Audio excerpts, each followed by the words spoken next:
Good evening. As we come on the air tonight, there is breaking news about the balance of political power in this country. 8 days after the midterm elections, NBC News is now projecting that the House of Representatives will shift to Republican control following a series of GOP wins in House races across the country. Democratic incumbent Governor Kathy Hochul declared victory after several news outlets projected her the winner. But her challenger, Republican Congressman Lee Zeldin, is not conceding, saying there are many more votes to count. The Republican Party lost control of the House of Representatives in the 2018 blue wave after almost flipping control of the House of Representatives in 2020. It was widely believed that Republicans would regain control of the House in 2022 due to the victory of Vice President Joe Biden in the 2020 presidential election.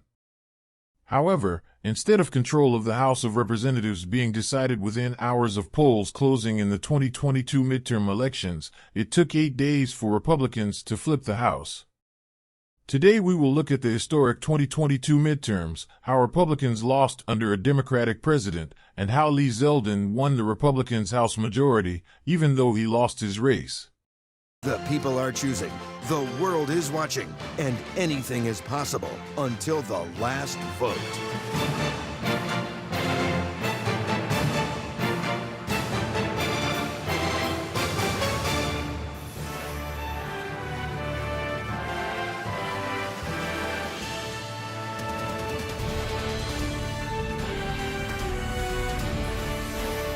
Republicans entered 2022 as favorites. They led in the generic ballot. Biden was unpopular, and 2 months earlier Youngkin won in Virginia, a state that voted for Biden by 10% in 2020. Republicans also barely lost in New Jersey, which was surprising since polls had that race as likely Democratic. Mainstream media started to talk about the possibility of a red wave in early June of 2022. Republicans expanded their lead on the generic ballot, and major issues like inflation and crime were on the rise. Republicans also flipped a seat in Texas. Hillary Clinton won this district by 22 points. It's shifted that dramatically. Joe Biden carried it by 4 in 2020, and now in a special election, a Republican candidate has won it outright. The breaking point was on the 24th of June when Supreme Court overturned Roe v. Wade, ending the right to abortion, and after that, everything started to collapse for Republicans. Unpopular Trump candidates won primaries in battleground states. Democratic voters were energized due to the Supreme Court Dobbs decision, and Democrats retained the New York 19th District in a shocking upset while flipping the Alaska District at large in an even bigger upset.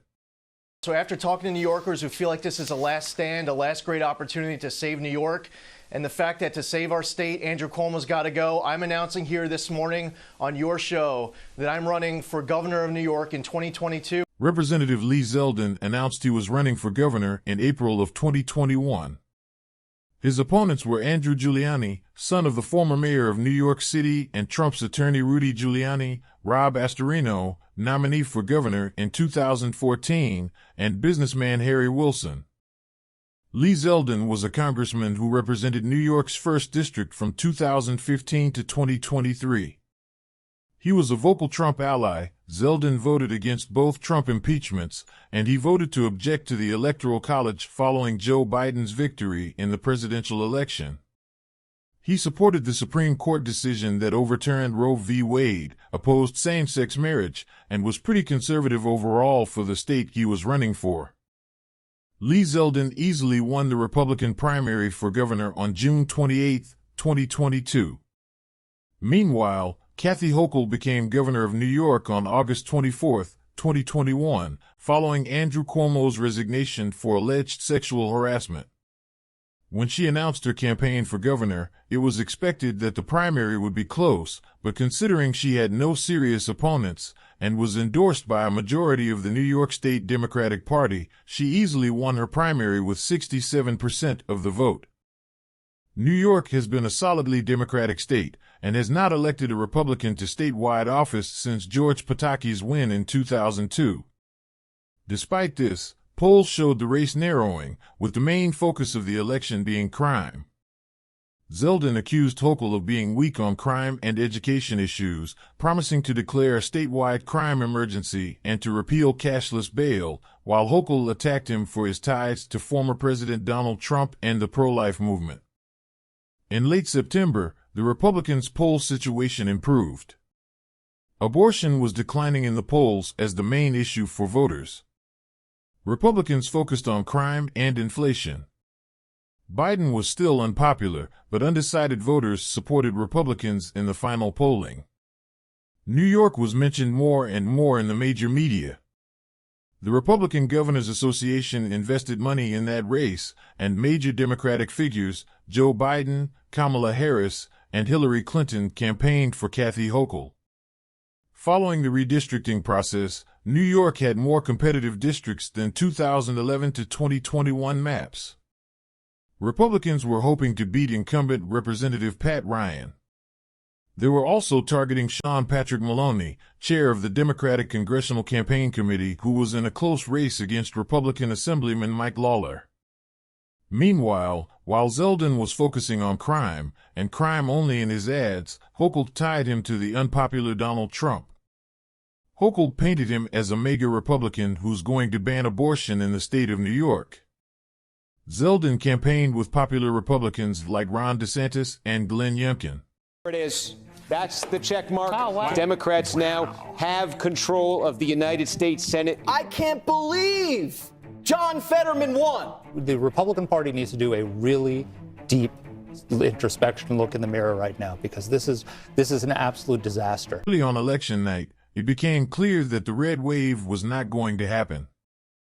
Democrats led in many competitive districts, almost enough to retain control of the House of Representatives. After a couple of hours, it became clear that Democrats were favorites to retain the Senate, and the eyes of the nation were on New York. Despite Kathy Hochul's projected victory, the House districts were still too close to call in New York. Sean Patrick Maloney, Pat Ryan, and other Democrats had close races.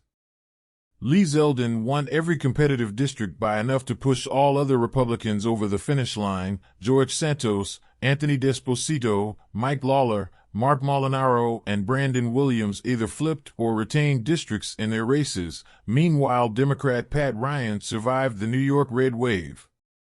After his loss, Lee Zeldin conceded and congratulated Kathy Hochul on her victory. He was mentioned as a possible Republican National Committee chairman, but he declined to run. Ronna McDaniel stayed as RNC chairwoman. In January of 2023, Kevin McCarthy became Speaker of the House after winning on the 15th ballot. Members of the Freedom Caucus opposed Kevin McCarthy for his failures in the 2022 House elections, asking for concessions from him. All New York Republicans voted for McCarthy. Can answer the question. Why because, would you answer that because question? the question is, the question is, Justice, radical left. Will you shut up, man? Listen,